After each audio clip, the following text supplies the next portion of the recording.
Linda Thiel went to check on her best friend and co-worker Judy Anderson on Boxing Day, December 26, 2007. Judy hadn't shown up for work that day. No phone call, no nothing, which was very strange. So worried, Linda decided she would run by Judy's to see if everything was okay. When she got to the Anderson property, which was a huge 5-acre property on the outskirts of town, the gate was locked. Linda thought, okay, that's odd. But she proceeded to stumble over some brush and whatnot in her way and proceeded up the long wooded driveway to the house to check on her friend. Not getting an answer at the door, Linda turned the knob and found the door open. She stepped inside, and to her horror, she seen a man's body on the floor. Wait, there was also a woman and a small child. Linda thought the woman was her friend Judy. She went into the house and hid away and called 911.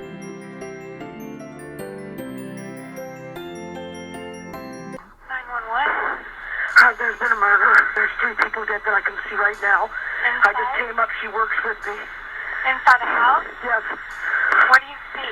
There's a baby and a man and a woman, and she's my best friend. When police arrived and did their preliminary search of the property, what they found was beyond anyone's comprehension. The bodies that Linda had found in the living room were Scott Anderson, 32, her friend Judy's son, his wife Erica, also 32, and their 2 children, 5-year-old Olivia and 3-year-old Nathan. In a shed on the property, police found Judy Anderson dead along with her husband Wayne Anderson. Where was the rest of the family? Judy and Wayne's other 2 daughters, Mary and Michelle. Mary was at home in North Bend, but where was the couple's other daughter, Michelle? It wouldn't take long to find out.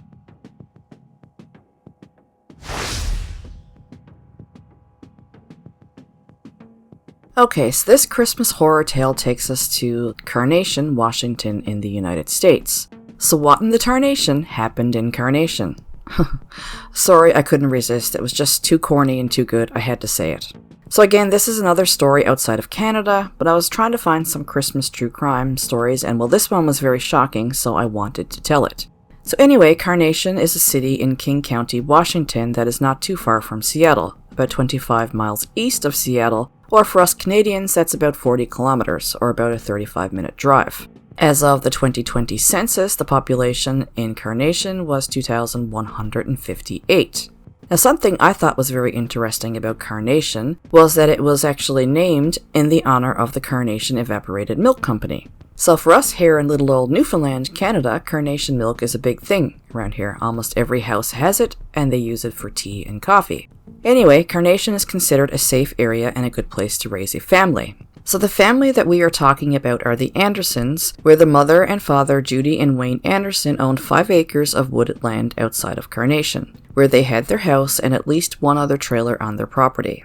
Judy and Wayne Anderson, both in their early 60s, were a soon-to-be retiring couple that had been married for over 31 years. They had a son and 2 daughters, who were all now adults. Their son was Scott, who was 32, and their 2 daughters were Mary and Michelle. I couldn't find much information about Mary, but Michelle was 29 at the time of this story. So Wayne was an engineer for Boeing in Seattle and worked there for about 27 years. He was a family man who enjoyed fishing and rebuilding cars in his spare time. Judy worked for the U.S. Postal Service, and the couple was well liked and popular in the community. So their son Scott was married to Erica, who was also 32, and they had 2 children, 5-year-old Olivia and 3-year-old Nathan. Like I said, I couldn't find much information about the couple's other daughter, Mary, other than that she had children and she lived in North Bend, which I don't think is too far away from Carnation. But their other daughter, Michelle, who like I said was 29 by Christmas of 2007, was in a relationship with a man named Joseph McEnroy, who was also 29. The couple had been together for about 5 years and were currently staying in a trailer on the family's property.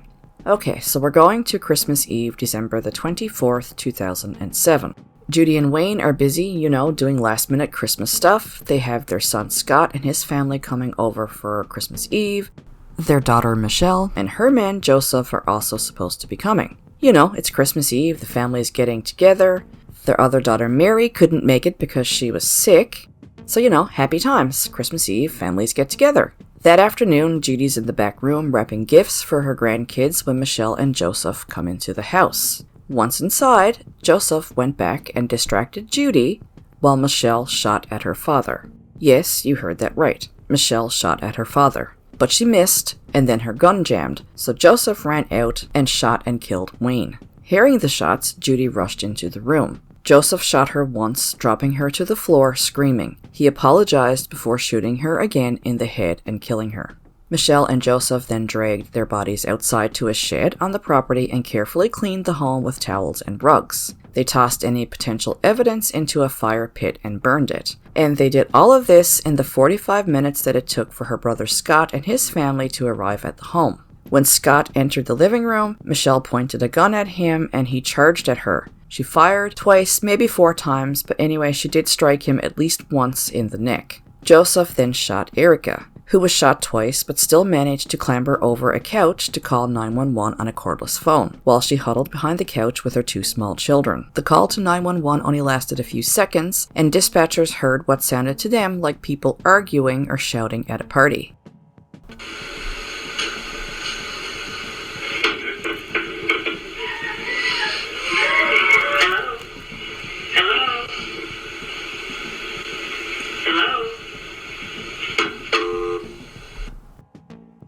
Joseph grabbed the phone from Erica, tore the batteries out of the receiver, and smashed it on the floor. Like I said, Erica was huddled behind the couch with her children and pleaded with Joseph to spare their lives. Quote, "You don't have to do this." But her pleas prompted no mercy, and Joseph apologized before telling Erica, quote, "Yes, we do."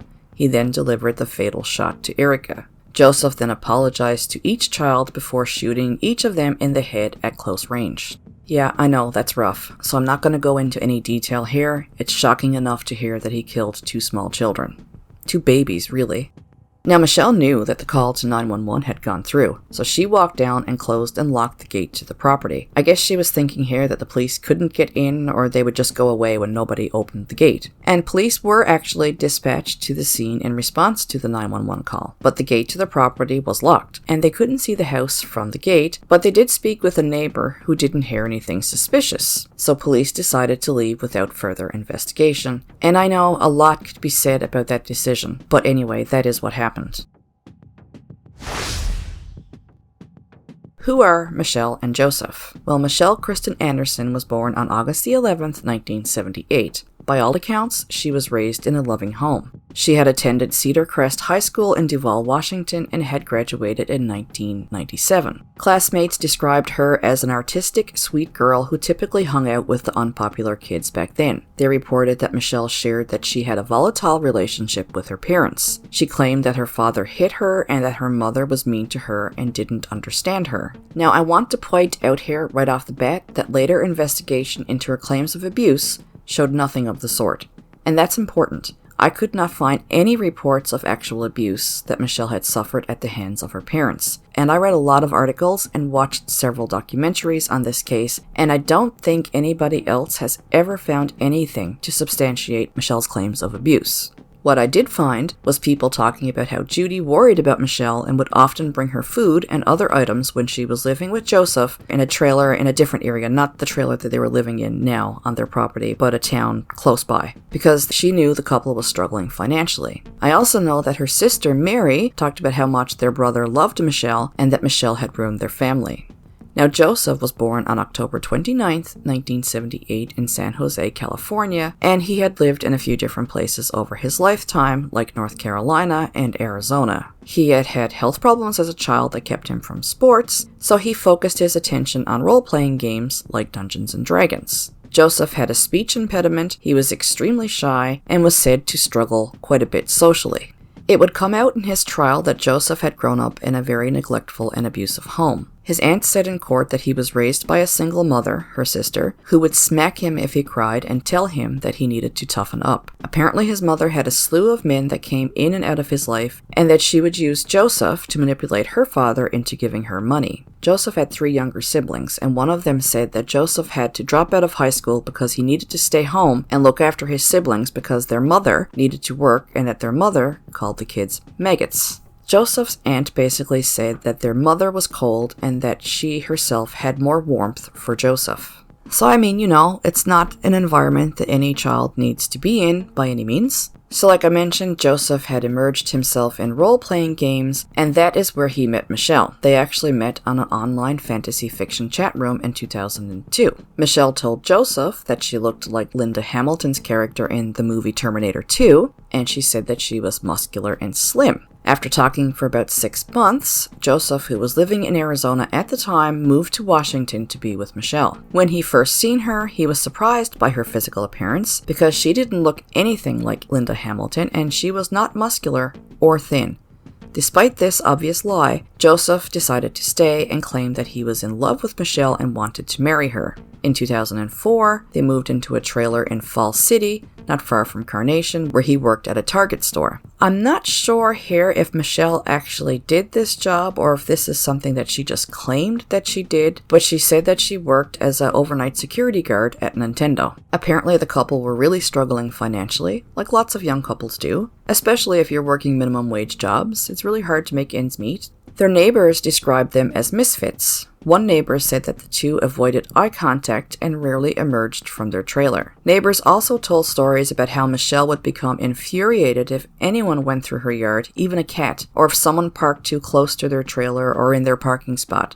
Allegedly, she would become enraged, yell and scream, but then she would calm down and apologize. Other neighbors described them as bizarre and said that Michelle often bought up money. She would say that her parents had quite a lot of money, but that she and Joseph were struggling and were very poor. In regards to the dynamic between the couple, neighbors said that it was obvious that Michelle was in charge and that Joseph looked up to her. She answered questions for him and she often referred to herself as the black sheep of her family, and neighbors also reported that she and Joseph isolated themselves from everyone else. Though Michelle claimed her mother was mean and didn't understand her, others said that Judy was worried about Michelle and her lifestyle and would visit Michelle as often as she could, and neighbors reported seeing Judy arriving once a month with food and other items. One day, an old school friend of Michelle's named Jennifer went to visit them at their trailer. She said that the trailer was sparsely furnished and that they had black material over the windows. She asked them why, and they said that they were sure their neighbors spied on them, that the neighbors tried to break in, and basically that the neighbors were out to get them. Jennifer said that Joseph was a little weird and that he had a speech impediment and that he was always talking about his spirit guide animal telling him how to live his life. Jennifer said that Michelle had mentioned that she didn't want to move back onto her parents' property, but of course we do know that that did end up happening. I'm assuming here that that move was probably due to financial reasons, maybe also to a little paranoia over their neighbors who were so-called out to get them. Whatever the reason, the couple did move to a trailer on Judy and Wayne's property in 2007 where they started living rent-free. So while they lived on her parents' property, Joseph continued to work at Target, but Michelle was unemployed. Now the couple lived on the property rent-free for about a year, but not too long before Christmas, Judy had asked Michelle and Joseph to start paying rent. Michelle was not too pleased by this, and she had been telling Joseph that her parents were sadistically abusive towards her. She also claimed her brother Scott owed her $40,000 from years ago, and here they are struggling to make ends meet. How dare her family? Michelle worked hard to sow these seeds of hatred in Joseph, and over time wore him down and convinced him that her family had to die for all the things that they had done to her, and now to both of them, and Joseph had to help her.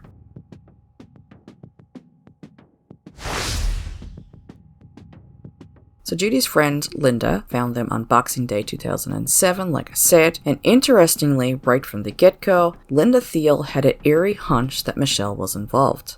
But why? Well, since she was Judy's best friend, Judy had confided in Linda that she had recently asked Michelle to start paying rent for the trailer, and Judy told Linda that Michelle was pissed. When Linda arrived at the gate that day and seeing that it was locked, it struck her as strange, and she said that she just had a hunch that Michelle was involved. Okay, not only that, once she found the bodies inside the house, she wondered where the hell Michelle was. Because, she lived on the property, she should have heard something or reported something, and Linda said she was scared and hid because she was afraid that Michelle was still there. Investigators descended on the quiet property, and I mean it was said to be swarming with police. Lights and helicopters were even flying overhead. I mean a complete, huge, big scene. lights flashing, helicopters flying around, chaos. You know, you've seen it in movies, you've seen it on TV, and I'm really trying to paint the picture here and drive home the point that this was a big to-do. Lights flashing, helicopters circling, really not something that anybody could miss. So you know, the King County detectives were at the property doing their thing when who just casually drives up? Michelle and Joseph. And they're just acting like nothing's going on. Like, doo-dee-doo, what's going on here? Actually, I take that back. They didn't even ask what was going on. They acted like it was normal. No surprise that there's a shit ton of cops at my parents' house on Boxing Day, and helicopters are circling around. You know, just your regular Boxing Day at the Andersons, I guess. Like, what the hell? They didn't act surprised. Neither of them asked about her parents. Nothing. So to police, obviously that was pretty suspicious because typically a family member stumbling upon this kind of scene would freak out.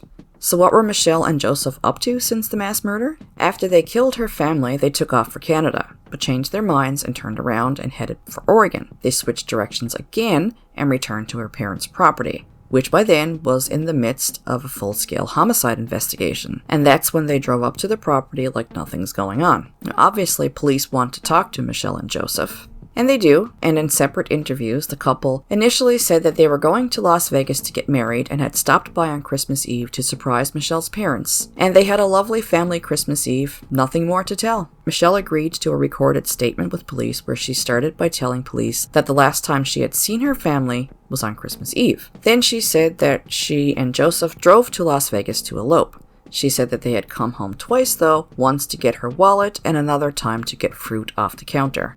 Okay.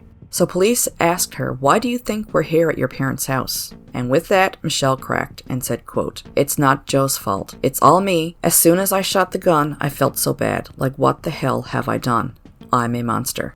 Meanwhile, Joseph was over in his interview telling police that Christmas Eve had been a joyous holiday with the family. He had told her parents that they were getting married and they wanted to skip town to Vegas to elope, and that he was changing his name to Joe Anderson by the New Year's. But about an hour into the interview, the story changed. When the detective told Joe, it was obvious that something was bothering him. Quote, "I can tell by looking at you, Joe, that you feel bad about some things. Believe it or not, sometimes when you talk about things, you feel a little bit better about them." The detective also told Joe that Michelle was being very open and honest and encouraged Joe to do the same. Anyway, with that, Joseph cracked and both Michelle and Joseph were arrested at the crime scene. Michelle told police that she had felt slighted by her parents and that she was angry that they wanted her to pay rent to live in a trailer on their property. She claimed that her brother owed her money, about $40,000 from years ago, and that her parents had sided with her brother, Scott. In her taped confession, she admitted that she planned the killings for about 2 weeks because she was, quote, "tired of everybody stepping on her," and that if the problems did not get resolved on December the 24th, then her intent was definitely to kill everybody. She told detectives that she had enlisted Joseph's help to carry out the killings. When asked about Erica and the children in particular, Michelle stated that it was a combination of not wanting them to have to live with the memories and not wanting there to be any witnesses. In relation to the children, she said, quote, "I just thought if they saw their parents dead, that they'd be scarred for life." Joseph more or less admitted the same after his arrest. He described killing the children in chilling detail, saying that he had locked eyes with 3-year-old Nathan before shooting him in the head. Joseph also told detectives, quote, "There's not a second that has passed that she and I, have not regretted just simply going back out and just leaving." Michelle would also go on to admit to the murders during a 2008 jailhouse interview with the Seattle Times.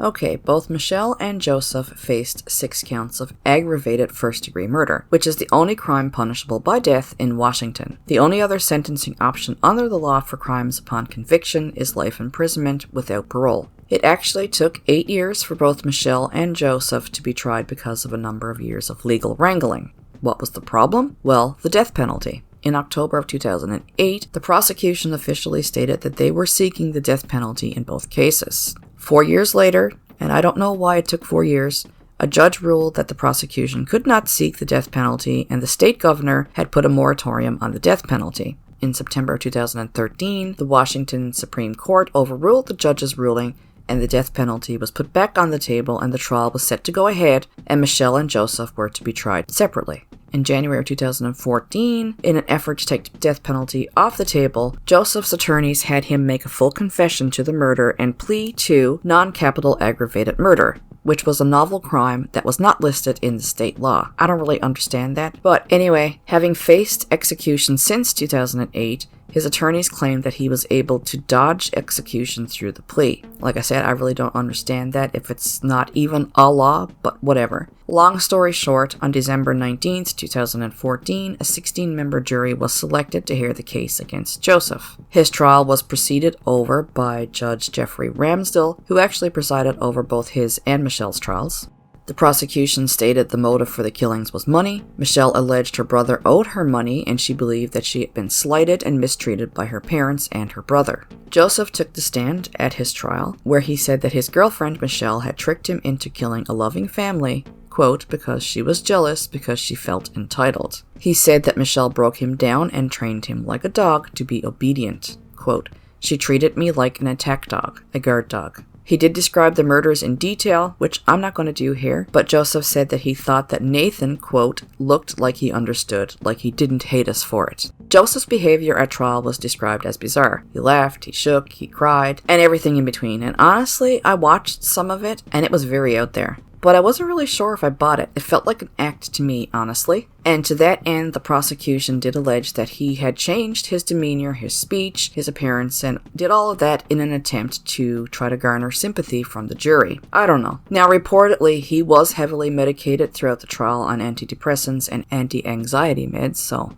whatever. Joseph said that Michelle manipulated him and that he had no choice, and he went along with it because he said, quote, I couldn't let them hurt her. I couldn't. She's all I had. In trying to rationalize why they killed the children, Joseph explained 3 times that, quote, I didn't want them to turn us in. He also said that he wanted redemption and a chance to balance the scales. His defense attorneys, meanwhile, argued that he was mentally ill and that he was coerced. His defense claimed that he was under the spell of his manipulative girlfriend when he killed the family. A psychiatrist said that Joseph was the victim of folie à deux, which is defined as a shared psychosis or shared delusional disorder, where symptoms of a delusional belief are transmitted from one individual to another. Like I mentioned, it came out in his trial that Joseph's childhood was full of neglect and abuse, which was testified to by his family. In his trial, 8 jurors were up for the death penalty but 4 were not, so the death penalty was taken off the table again. And on March 25, 2015, the jury found Joseph guilty of aggravated first-degree murder on all 6 accounts. On May 13, 2015, he was sentenced to life in prison and avoided the death penalty. Joseph is serving his life sentence at the Washington State Penitentiary. When it came time for Michelle to be tried, the prosecution decided to take the death penalty off the table after witnessing how Joseph's trial and sentencing had gone. The jury in Michelle's trial heard testimony from 38 witnesses called by the state over about 5 weeks in what was largely a repeat of Joseph's trial. Her defense team rested its case without calling any witnesses, and Michelle did not take the stand. According to testimony at her trial, in her taped confession to detectives that was played for the jurors, Michelle admitted that she had planned the killings for 2 weeks because she was tired of everybody stepping on her, and that she had enlisted Joseph's help to carry out the killings. She was angry with her brother Scott for refusing to pay back the $40,000 that she said he owed her. She was angry at her parents for taking her brother's side, and she was also mad that her parents wanted her and Joseph to start paying rent. The prosecution claimed, quote, Erica was the person that Michelle Anderson truly, truly hated. Erica supplanted Michelle Anderson in the life of her brother, going on to say that she had a particular disdain for Erica, blaming her brother's high school sweetheart turned wife for driving a wedge between them. The prosecutors said that Michelle told police that Joseph killed the children because she told him to. She told detectives that she wanted to spare the children from living with the memories and protect herself also from a living witness. Her attorneys argued that she was mentally ill and should not face a death sentence despite her protests to the contrary. So in letters sent from jail, Michelle initially expressed a desire to be put to death, seeing her execution as a way to make right her wrongs. But her attorneys would later come back and say that she no longer held that belief. Her attorneys said that Michelle's behavior had been erratic since her arrest and she had been moved to a state psychiatric institution several times. But interestingly, her attorneys did not put forward an insanity defense. Neither did Joseph's, actually. Her attorneys have tried to leave the case because they said that she was very uncooperative, and they've argued mentally ill to the point that she could not assist in her own defense. Of course, like I said, Michelle's defense was that the killings took place because her family had abused and stepped all over her for years, but no evidence has ever been found or was brought forward at trial to substantiate these claims. Needless to say, Michelle Anderson was found guilty on March 4, 2016, and she was sentenced to life imprisonment in April of 2016, where she is now imprisoned in the Washington Correction Center for Women. Pam Mental, Erica's mother, spoke at Michelle's sentencing hearing, saying, quote, "I don't think you're tough, Michelle. I think you're a bully and a coward. Erica knew you would shoot the kids. She begged you not to. You did it anyway, because that's how you roll." Michelle started to cry when her sister, Mary Anderson, turned and spoke directly to her during the sentencing hearing. Quote, "You destroyed me and look what you've done to your life. Do you care? What you've done to your family. Your brother loved you so much. You'll have a lot of time to think about it, and I don't know. It kills me. I loved you so much." Now, Mary was supposed to be at her parents' that Christmas Eve, but she was sick and didn't go. Mary has said that she believes that if she and her children would have been there that day, they would have also been killed. I believe that too. Judge Jeffrey Ramsdell gave Michelle a chance to speak before the sentence was handed down, to which she replied, quote, "No thank you, Your Honor." And Pam Antle, Erica's mother, noticed that Michelle didn't choose to apologize and said, quote, "She's not sorry. Not sorry at all." Senior Deputy Prosecutor Scott O'Toole said there was no sadder piece of evidence in the case than a 911 call Michelle's sister-in-law Erica made amid the shootings. Before the call was cut off, she could be heard screaming, quote, "Not the kids, no." Whew, what a story. How to even sum it up? It's hard to wrap your head around someone killing their entire family, and for what? Because her brother owed her money? Because her parents wanted her to pay rent? Seriously, because she didn't get a free ride? She killed them all?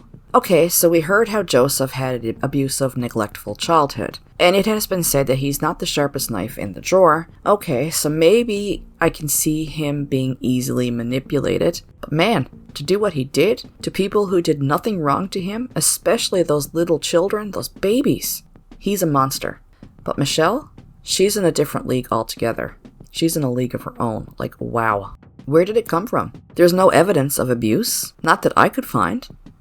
Nobody has ever come forward in Michelle's defense to say, yes, she had it rough, or whatever. Her sister testified about how much her family loved her. So how the heck did Michelle Anderson get this far gone? Obviously, both Michelle and Joseph probably do have some pretty serious mental health issues. But for Michelle to kill her entire family over slights that were in her head?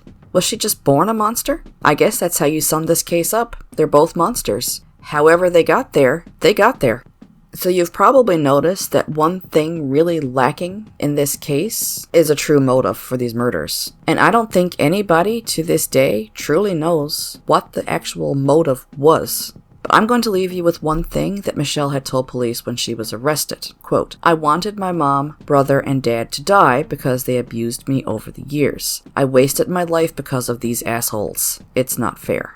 Like, geez, you wasted your life? What about your family? What about those two little babies? Hey everybody, I just wanted to pop on here to say thank you for all the support. I'm really trying to get a few things off the ground, so bear with me. I don't have the time that I would love to have to devote to this, so it's definitely for me a work in progress. So right now I have a very basic website set up. Just a free site with GoDaddy because I just wanted to kind of feel out the waters a little bit before I actually start paying for a website. Like I said, it's very basic, but I'm working on adding to it and would love and appreciate any tips that you may have. So if you would like to view the website, it is at www.unjustcrimes.godaddysite.com. Again, it's very basic, and I'm just kind of testing out the waters here. I'm thinking of adding some merchandise, maybe, I'm not really sure. Kind of going to see how it goes from here. I'm also working on getting the podcast uploaded onto other places like Spotify, for example. I originally started with YouTube because when I started a few years back, it really wasn't worth anybody in Canada's while to do a podcast with hosting in the States, unless you had some pretty good sponsors. And for me, with very limited time, I haven't been very lucky in that department. So YouTube felt like the right place to start. but I think I'm kind of ready now to start branching out a little bit, and I'll keep you posted on that. Like I've mentioned before, I do have a PayPal link on my YouTube page for anybody that would want to make a donation. Trust me, it's very much appreciated. It takes a lot of time to put these stories and videos together, and I really try very hard to put them together, always keeping the families of the victims and the victims in mind. I try to be as respectful as I can be, because the last thing I want to do is to offend a family member who has already been through so much. You may now also follow Unjust Crimes on Facebook and Instagram, and I'll put those links in the comments to the video. And with all of that business out of the way, and until next time, thanks for your time and stay safe out there.